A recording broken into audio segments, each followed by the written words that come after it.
नको, त्यांना रक्त वगैरे बघितलं तर त्यांना खूप त्रास होईल, चक्कर येऊन पडू शकतं असं म्हटलं की नाही तुम्ही चक्कर येऊन पडवाल नाही, तुम्हाला नाही जमणार आहे ते. म्हटलं सर मला इंजेक्शन वगैरे करता येतं तर आहेत सगळे. म्हटलं हाकेच्या अंतरावर तुमचे नातेवाईक आहेत तर तुम्हाला कशाचीच भीती नाहीये, या म्हटले. फक्त वोटिंग कार्ड लागत होतं पण ते पण माझ्याकडे नव्हतं. मग काही झालं नाही, माझ्या नावावरचं पण लोन पास झालं नाही. स्कूटीला तर भरायचे होते, 39,000ला घेतली होती, तेवढे कसे पैसे भरायचे, कसं मॅनेज करायचं सगळं. हाय, गुड मॉर्निंग, स्वागत आहे तुमचं माझ्या आजच्या युट्यूब व्हिडिओमध्ये.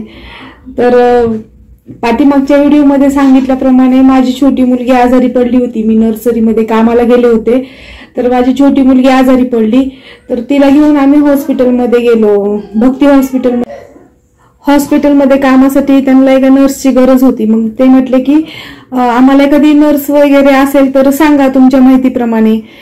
मग मी घरी आल्यानंतर यांना म्हटले मी जाऊ का, तर ते बोलले नाही नको कशाला. मग परत आणखीन म्हटलं नाही विचारच त्यांना, मी जाते. मग परत असेच 2-3 दिवस गेले. मग त्यांनी विचारलं जाऊन की माझी मिसेस यायचं म्हणते तर तिलाच घ्या नर्स म्हणून.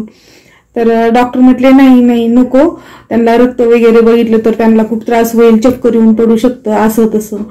मग मी पण गेले तर मला म्हटले की नाही तुम्ही चक्कर येऊन पडवाल नाही, तुम्हाला नाही जमणार आहे ते. म्हटलं सर मला इंजेक्शन वगैरे करता येतं तर घ्या म्हटलं तुम्ही मला, पण नाही घेतलं त्यांनी मला. आणि मग त्याच्यानंतर मग मी घरी आले, मग तो हॉस्पिटलचा विषय सोडून दिला.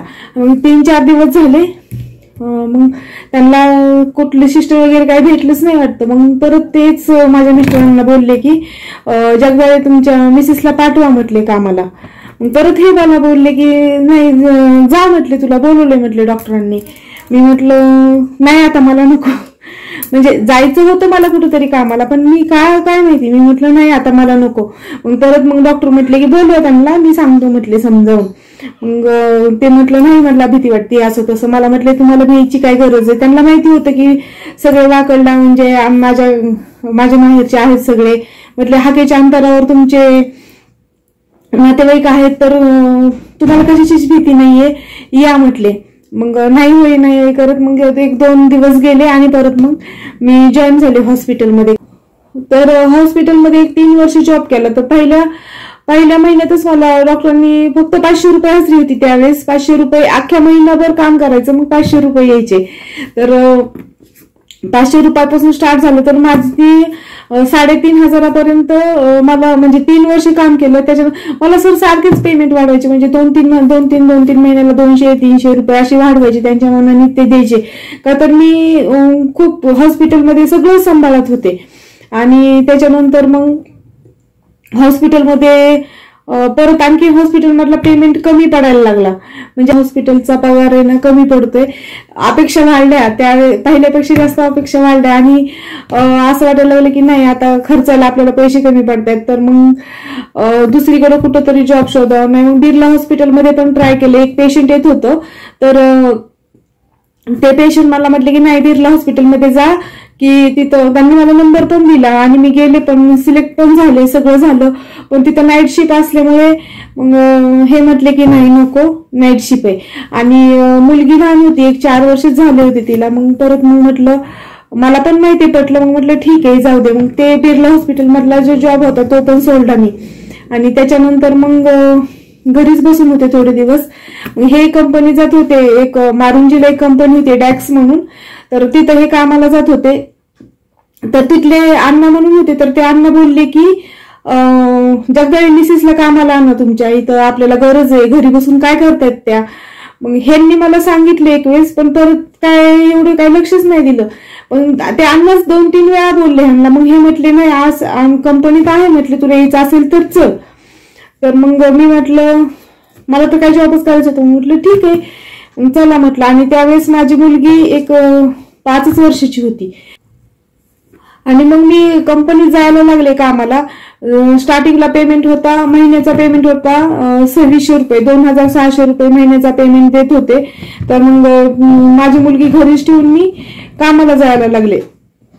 मग परत वडील आले, ते म्हटले नाही दिवसभर घरी, असं म्हणजे भावाची सासू होती त्यांच्याकडेच राहायची. मग परत ते म्हटले की नाही मी हिला गावाला घेऊन जातो, तुम्ही जा म्हटले कामाला. मग ती गावालाच राहिली, परत 2 वर्ष ती गावाला राहिली, माझी छोटी मुलगी गावालाच राहिली. आणि 2600 रुपये पगार होता आणि त्या कंपनीत पाणी नव्हतं प्यायला. मग इथून एवढ्या लांब काळेवाडीला राहत होतो त्यावेळेस आम्ही, वाकडची रूम सोडली आणि काळेवाडीला गेलो राहिला. त्यावेळेस तर काळेवाडीपासून मारुंजीला जायचं म्हटलं तर एक 14-14.5 किलोमीटर अंतर होतं. मग सायकलवर जायचं, आम्ही सायकलवरच जायचो.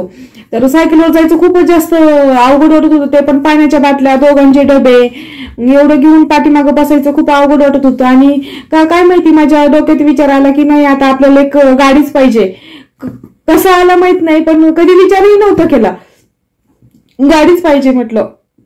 आणि मग एक 10-15 दिवसातच आम्ही स्कूटी बुक केली. स्कूटी बुक केली म्हणजे पैसे पण नव्हते तसे स्कूटी बुक करायला, पण माझं काही सोनं वगैरे ठेवलं परत आणि स्कूटी बुक केली.